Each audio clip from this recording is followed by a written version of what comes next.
Sebutkan hak yang sudah kamu dapatkan di sekolah. Jadi hak yang saya sudah dapatkan di sekolah itu pendidikan, apa fasilitas yang bisa digunakan. Oke, baik. Yang kedua, sebutkan kewajiban yang sudah kamu jalankan dengan baik. Kewajiban yang saya sudah jalankan dengan baik adalah belajar, menyelesaikan tugas, dan mengerjakan ujian dengan baik. Berikutnya, mengapa penting menjaga keseimbangan antara hak dan kewajiban di sekolah?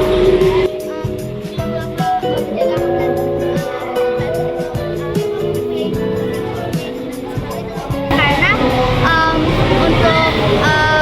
mendapatkan hak itu harus melakukan kewajiban. Berikutnya, pernahkah kamu melihat teman yang melanggar kewajiban? Dan jika iya, apa yang kamu lakukan?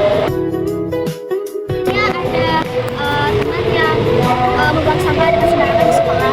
Saya menegur teman tersebut untuk tidak membuang sampah sembarangan.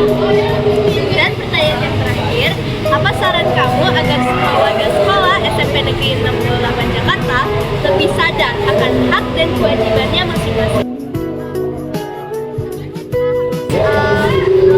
Mendidik teman kita mengenai hak dan kewajiban kita, dan kita nasihatin aja kalau ada teman yang melanggar hak dan kewajibannya. Baik, terima kasih untuk waktunya.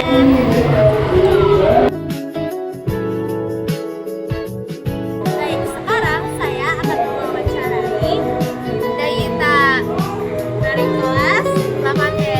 Oke, sekarang Daita, pertanyaan pertama, sebutkan hak yang sudah kamu dapatkan di sekolah. Saya mendapat pendidikan, fasilitas yang sangat bagus, dan MPG.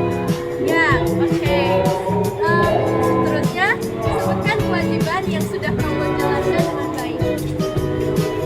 Saya sudah menjalankan kewajiban, yaitu belajar dengan sungguh-sungguh, tidak curang saat ulangan, dan saya sudah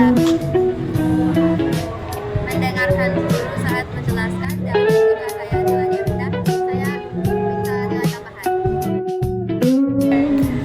Berikutnya, menurut kamu nih, mengapa penting menjaga keseimbangan antara hak dan kewajiban di sekolah? Ya, menjaga keseimbangan itu penting karena jika tidak ada keseimbangan itu tidak adil. Misalnya kalau saya asal-asalan belajarnya, padahal gurunya sudah dapat menjelaskan, itu kan juga tidak baik kan. Oke. Berikutnya, pernahkah kamu melihat teman yang melanggar kewajiban dan apa yang kamu lakukan? Saya misalnya ya, ada yang berantem di kelas, saya coba untuk memberhentikan mereka, dan jika berhasil ya baguslah. Yang terakhir, apa saran Daita agar semua warga sekolah kita lebih sadar akan hak dan kewajibannya masing-masing? Ya, dengan membantu teman-teman kita untuk mengerjakan kewajibannya agar haknya lebih terasa. Oke, terima kasih. Baik, perkenalkan nama saya Amelia Asti Zevanya Sinaga dari kelas 9E. Selamat pagi Pak Hendri. Ya, selamat pagi Amel. Izinkan saya untuk menyampaikan beberapa pertanyaan mengenai hak dan kewajiban di sekolah. Ya, silakan. Baik, pertanyaan yang pertama, kira-kira faktor apakah yang paling mempengaruhi siswa dalam melaksanakan kewajibannya? Ya, kalau menurut saya, faktor yang paling utama yang mempengaruhi siswa dalam melaksanakan kewajibannya adalah kesadaran. Apabila siswa sudah memiliki kesadaran, pasti mereka akan melaksanakan kewajibannya.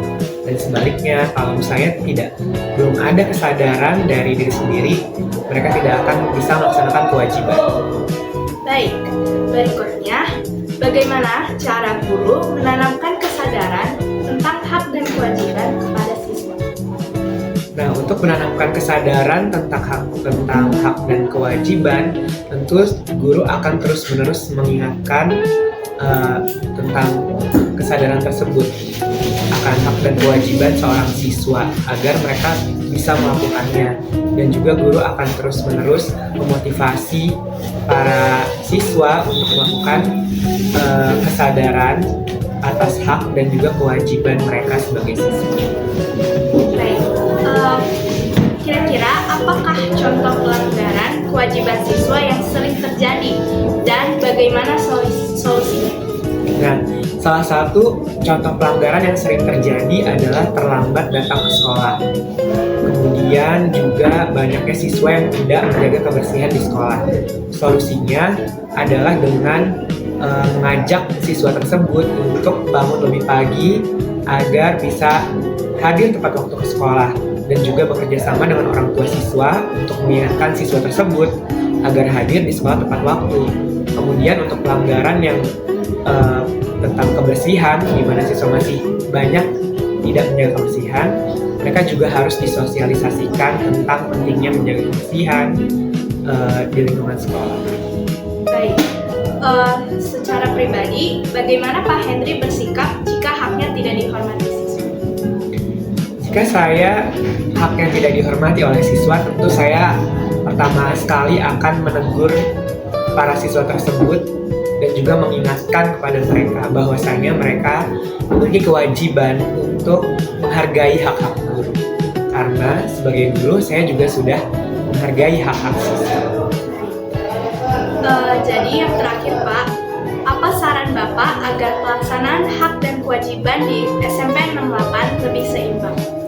Nah, agar pelaksanaan hak dan kewajiban di SMP 68 lebih seimbang, tentunya satu hal yang harus dimiliki oleh para siswa adalah kesadaran, di mana mereka harus menyadari bahwasanya kewajiban adalah hal yang harus mereka lakukan tanpa harus ada paksaan dari pihak luar, termasuk orang tua atau guru. Nah, apabila setiap siswa sudah memenuhi kewajiban mereka, tentu mereka pasti akan mendapatkan hak yang harus mereka dapatkan, seperti nilai yang bagus, dan juga hak-hak yang lainnya akan menyusul mereka dapatkan. Terima kasih. Baik, terima kasih Pak Henry untuk Ya, sama-sama Amel.